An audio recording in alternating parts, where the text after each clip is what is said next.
Hi, welcome back to Pro Shop. It's Pete here, and we are almost at the end of the build of this 69 Camaro.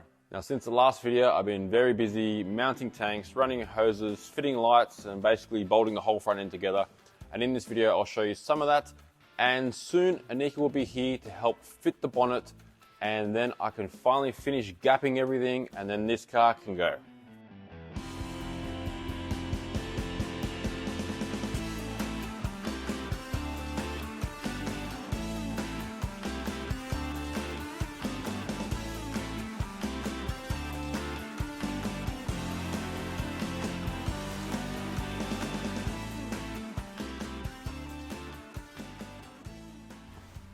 Now, putting the front end on isn't as easy as just bolting on the panels. A lot of the hoses and wiring had to be installed at the same time, so this was a very fiddly process.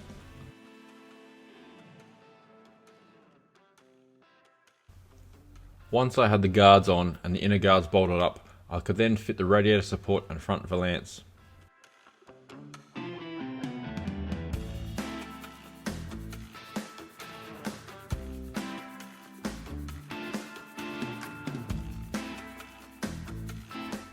Next to go in was the electric power steering pump. This sits up under the front fender and has to go on before I fit the headlight surrounds and the retractor for the headlight covers.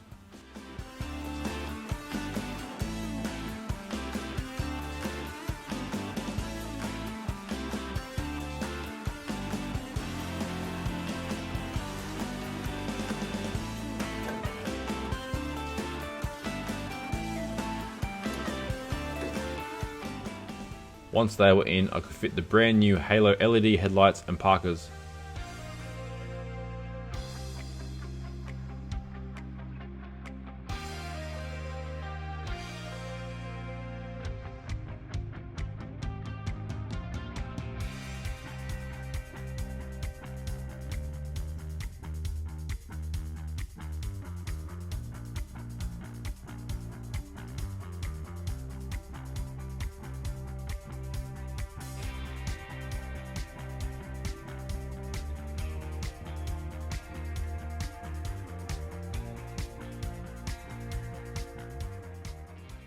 I then fabricated a bracket that held the condenser, transmission cooler, and the washer bottle, and when that returned from powder coating, I could fit all those components.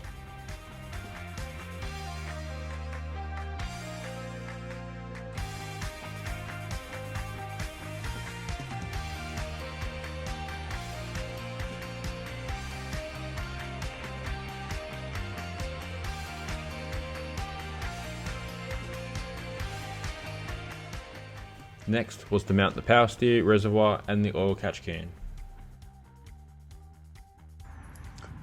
So what I did with the bracket for the oil catch can is that I tapped these holes, because this is going to go against the radiator support. I won't be able to get there. Tighten it up or hold it in place. So tighten them up, and then the catch can bolt onto the front. But first, what I'll do is put the other one in, bolt this to the radiator support, and then the catch can be bolted in on top of that.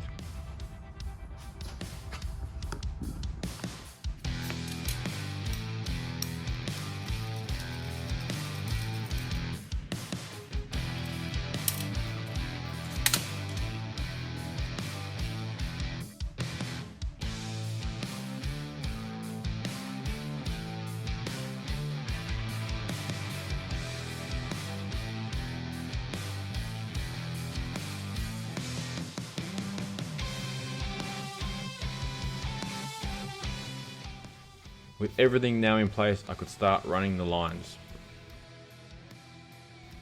Now here I want to give a massive thanks to the people at Motorsport Connections in hooking us up with the best Speedflow fittings and quality lines.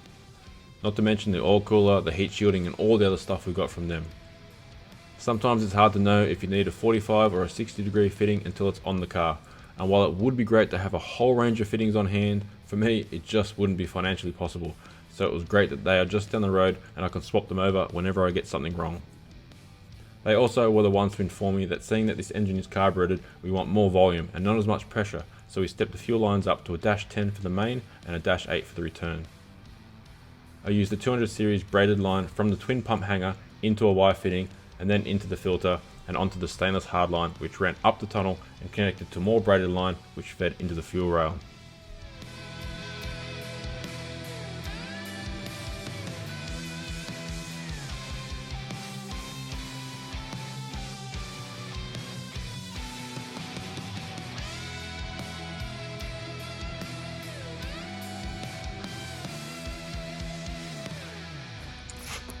Okay, so now I'm just going to fit brake hoses.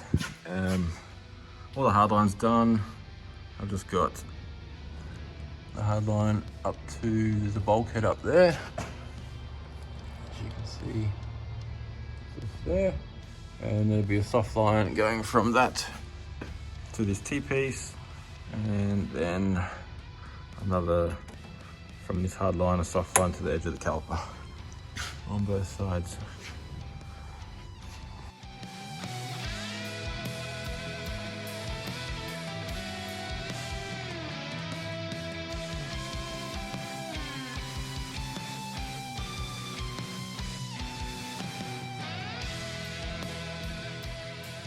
Up next, I ran the power steering lines. For this, I used 490 series hose, which has a higher burst rating, as you can see from the many layers inside. Once I had the fittings on and connected to the rack, I ran them up past the block to the electric pump that was mounted under the front guard.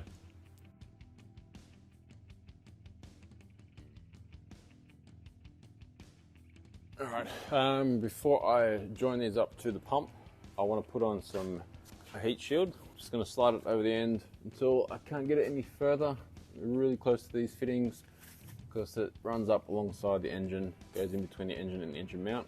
I'll slide that on and set it in place. I then fitted the fittings to the transmission side of the length of -6 100 series line and ran it to the oil cooler. Alright, so did the fittings on this side. We ran the hoses up and I've marked them where we're going to cut it. And to do that, I'm just going to use the cutoff wheel. It is kind of dirty and messy, but as long as we clean it up and clean the hose out and blow it out, it should be fine.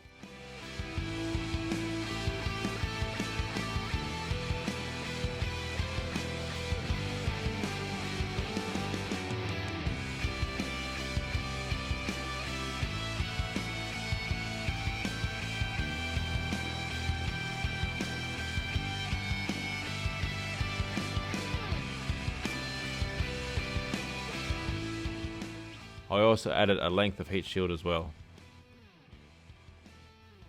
Now I can run the oil catch can lines.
Next, I went on to the radiator and heater hoses. I first changed all the fittings to -20 AN so this way I could use the 100 series braided and not the silicone. This meant changing the thermostat outlet, the water pump inlet, plus I now had to adapt the radiator. This was done with some Auto Plumb AN adapter fittings. These are great and so easy to use.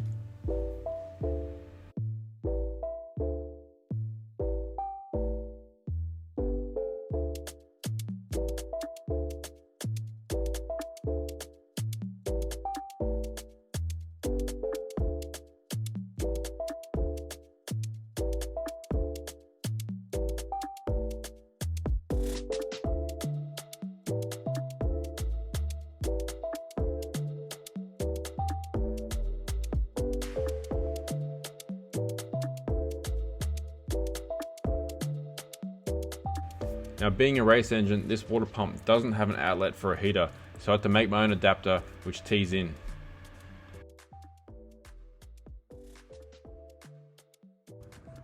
This piece that I made, so it tees in off the side, and then this comes up and goes to a bulkhead which goes inside to the evaporator or the heater core, and then it comes back out the other side, and then that will go underneath the intake through here up to a fitting that will go into the side of the thermostat housing, and then that should be enough to circulate the system. For the air conditioner lines, I use the small reduced hoses and fittings as it's a lot easier to run in tight places. Once I had all the fittings and hoses in place, then I could remove them, crimp them and fit them back on the car.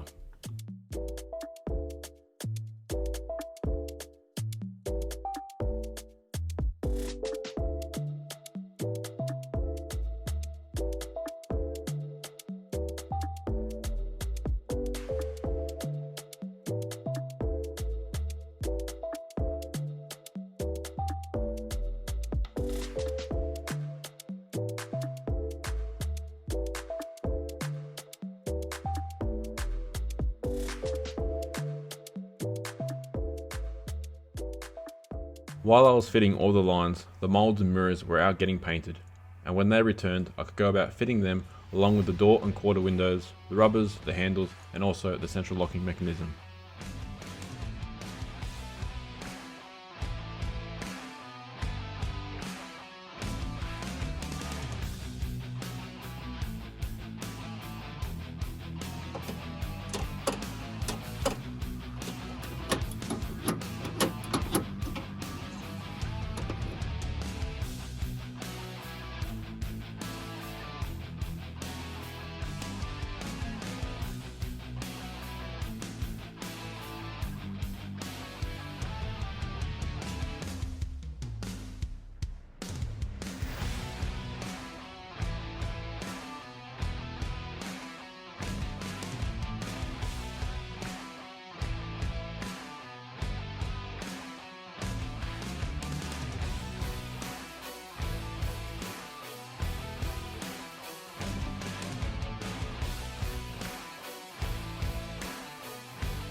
Now, even though we had the entire exhaust ceramic coated, there is a section that runs past the fuel lines and tank, so I decided to wrap that part of the exhaust in exhaust wrap just for extra protection from the heat.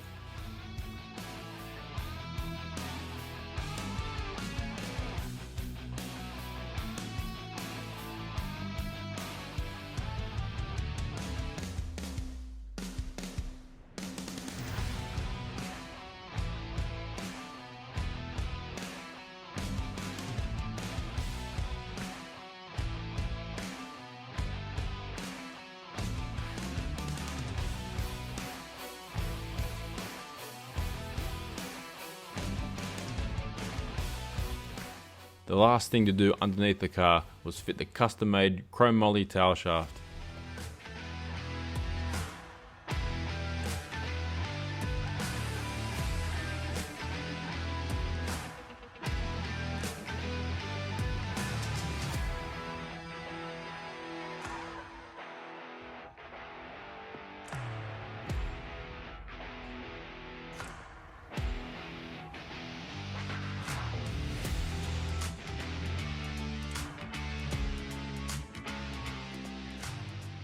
Alright, about to put the bonnet on and take precautions, wrapping it up. So some towels down here, some tape on the edge, and as soon as Anika gets here, we'll chuck it on. What do you think, Barney? You almost done?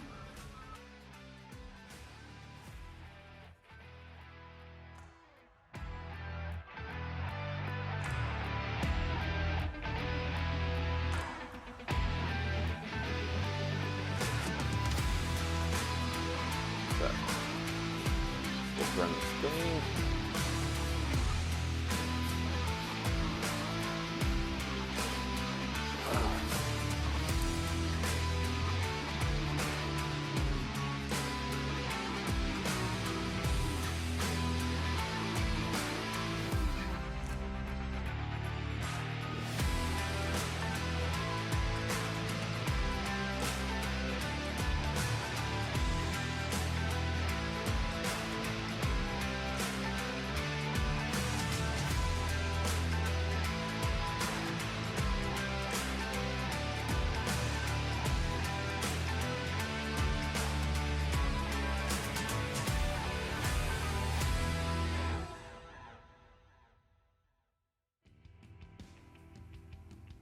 Now, I did say that this car was ready to go to the auto electricians to get wired. However, they're a little bit busy. So what I've organised is for them to get me all the components that we need. The PDM, the switch panel, all the good things to get this thing running.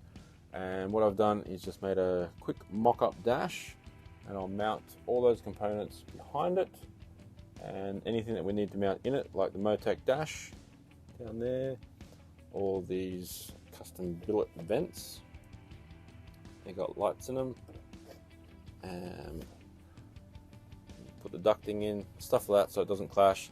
That way it'll help them out, and then when it goes to the trimmers, everything will be in place, ready to go. So almost ready to go. We're almost there. Now this has been a huge build, and I've got so much footage that we never got to use. So what we're thinking about doing is an uncut version. If you're interested in that, just leave a comment below. If you haven't already, please consider subscribing, like it, share it, and as always, thanks for watching.